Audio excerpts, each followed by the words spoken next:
In this video, we will cover the basics of how HTTP requests and HTTP responses work. While everything within the OSI model will eventually be covered, we're starting with HTTP since this is the most important aspect to know for web app security. First, though, we will cover how a URL is structured and the meanings of each portion of a URL. We will use the following URL as our example. The starting part of the URL before the colon and the slashes tells our browser which protocol is to be used. So in this instance, it's telling the browser to use HTTP, the default protocol for websites. Next up, we have our subdomain. We know that this is a subdomain since it is separated from the main domain by a dot. A website can have many subdomains, and each subdomain can have further subdomains of its own. After this, we have the main domain name. This is the domain name that was chosen when the domain was originally registered using a DNS registrar. As a final part of the core URL, we have the TLD, also known as the top-level domain. In this case, it's .com, but it can also be .net or .org or whatever else is permitted. Once our core domain ends, we have a path to a directory. Web pages and scripts can be included within this directory, and a site could have hundreds of directories. After the directory, we have a script named file.ext, which tells the web server the name of the script and the extension, letting the server know which type of language it's written in. We then have our first HTTP parameter, in this case named ID. We know this is a parameter due to the question mark right before its name. The equal sign after the parameter name tells the server that an input to the param is to be expected. In this case, the number 123 is being passed as an input. After this, we have a second parameter. If there's more than one parameter, then additional ones are preceded by the ampersand character instead of a question mark. In this case, it is named lang, and the value being passed to it is en. We can make an educated guess that this parameter is telling the script that the language to be expected is English. Finally, we have what is known as a URI fragment. This is represented by the hash symbol. A URI fragment is mostly used to tell the web page to load at a certain point within the page. In our page source, we would have a value with an attribute called foo, and since that is the value for our URI fragment, the browser would automatically jump to that section of the page once it gets loaded. This will be explained much more in depth within our upcoming web design tutorial where we cover HTML and CSS. Now that we've covered the general format of a URL, let's get into the basics of how HTTP works as a protocol. This video will cover a number of basic topics, including HTTP verb types and their meanings, such as the difference between post and get, HTTP status codes and their meanings, explaining the differences between errors for each status code. Then we will cover HTTP requests and HTTP responses, showing how they are formatted and structured. We will explain the meanings of specific HTTP request and response headers, as well as showing how HTTP message bodies are formatted. Finally, we will touch upon cookies, explaining their relevance and their relation to HTTP. Before we get started, we will show a quick visual example of how HTTP requests and responses are relayed back and forth between the client and the server as a form of network communication. Take a look at the following example. In this example, a user is interacting with a website via their web browser. Depending on which action they perform, their browser will send a specific HTTP request to the web server that is hosting the website. The web server will then analyze this request on its backend, also known as the server side. Depending on what the request was, the web server will then generate the required response. Once this response has been generated, the web server will then send it back to the client, in this case the user's browser. The browser will then perform an action based upon this response, such as loading a page that the user requested. As the user continues to browse the website, HTTP requests and responses will be sent back and forth between the client and the server as a form of network communication. This is the basics of how a website will know which actions to take based upon the specific actions carried out by the user. We will now dive into how HTTP requests and responses are structured, starting with HTTP headers. All HTTP requests and responses start with HTTP headers, which give certain information about the server or offer security or performance-related controls. We won't go into the specific meanings of all headers as there are far too many of them, although some examples of request and response headers can be seen on your screen now. I would definitely recommend reading up on the meanings of specific headers in your spare time. However, this is something we will cover extensively in part 2 of this video series. Before going into full detail of how requests and responses are structured, we will cover the meanings of different HTTP verbs. When testing web application, post and get are the main verb types that you will be dealing with, although if you're testing an API, you might come across all sorts of verb types. GET requests are used to retrieve or fetch a resource and are most commonly seen as URL parameters like shown in the example URL earlier. POST, on the other hand, is used to submit a resource, such as logging into a form or performing a search query. The head method is used to retrieve a resource without the body of that resource. So, for example, it will retrieve the HTTP headers, but not the contents of the HTTP message. The put method is used to either create a resource or to overwrite an existing resource.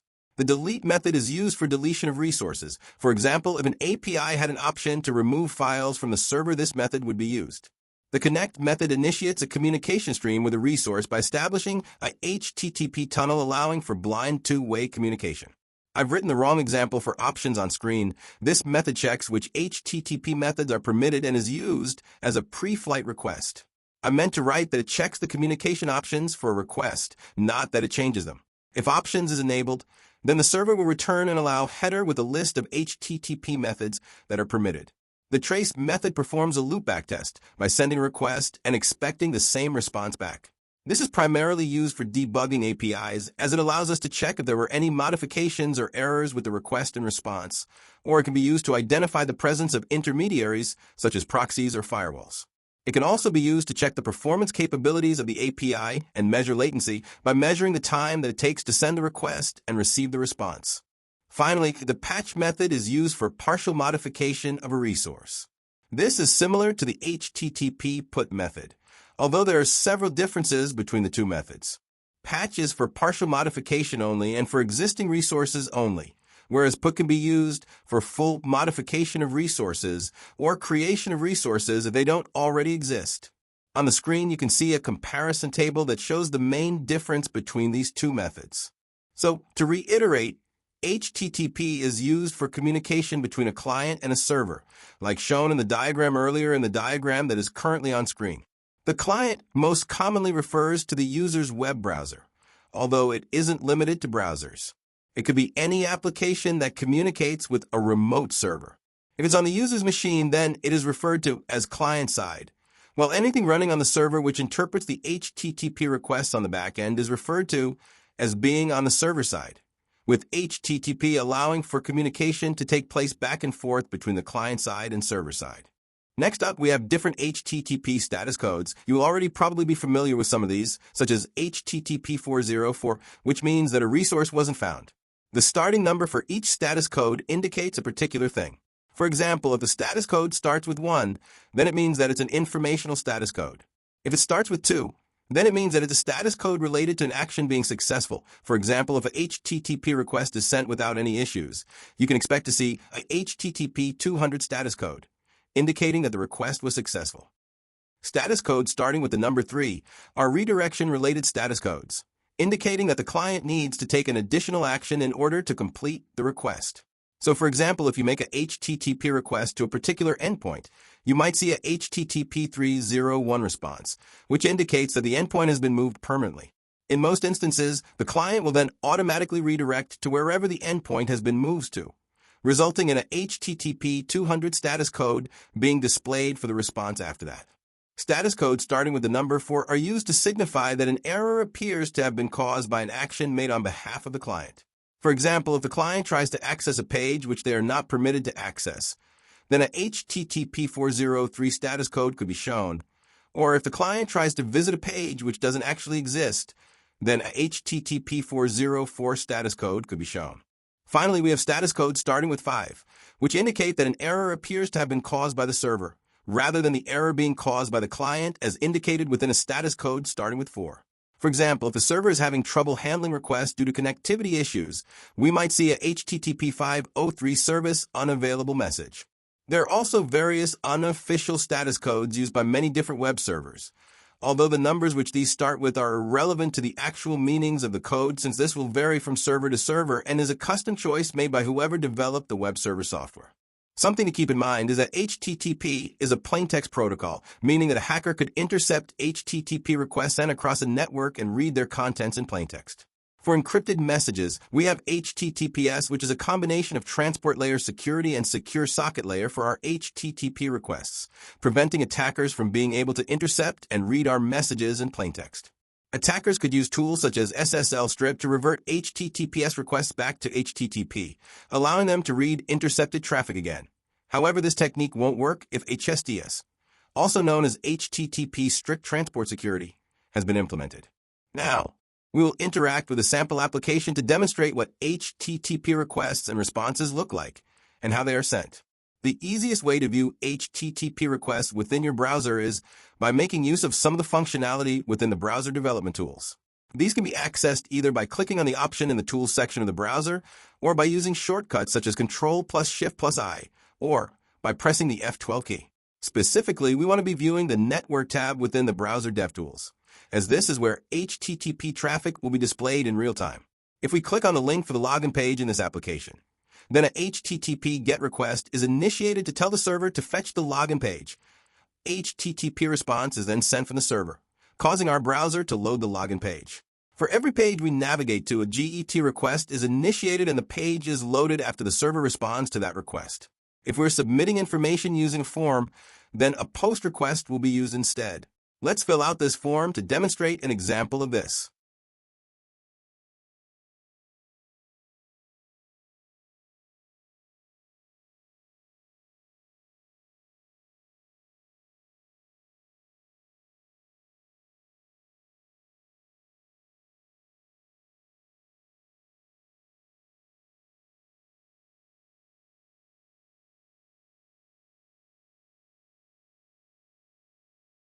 Once we submit the form, we can see that a POST request gets sent, and this request contains the information that we filled out in the form. If we click on the specific request in Devtools and then click on the Request tab, we can see the body of our POST request, which displays the inputs that we submitted for each input field that the form is made up from. If we click on the Response tab, then we can see the information that was returned by the server in the response body of the POST request. If we're performing a full-scale penetration test of an application, then Browser Devtools isn't really sufficient enough. We should instead be using a tool specifically designed for testing web applications such as Burp Suite or OWASP-Zap. In this example, we are using Burp Suite. Let's fill out a form so that we can view our HTTP traffic in Burp Suite rather than just using Browser Devtools. We will be covering an in-depth user guide for Burp Suite at a later date, as it is a very powerful and useful tool for web application security testing. After sending our request, we can go to the Proxy tab in Burp Suite to view HTTP requests. In here, we can see all of the requests that were sent. In addition to our POST request, we can see that multiple GET requests were made in the background to fetch necessary resources such as JavaScript files and images. If we click on a request, we can see the request contents on the left and the response on the right. After taking a look around different sections of the site, we can scroll through the HTTP history page within Burp Suite to see all of the requests that have been made so far. Another useful feature can be found under the Target tab within Burp. As we continue browsing the site, Burp starts to build a sitemap of all of the different pages and files that have been requested. So the longer we browse for, the more detailed of a sitemap gets generated, allowing us to get a decent understanding of what the overall structure of the website looks like. The sitemap will show directories within the website, and we can click on these directories to expand them, showing us files and subdirectories that are present within each of these directories.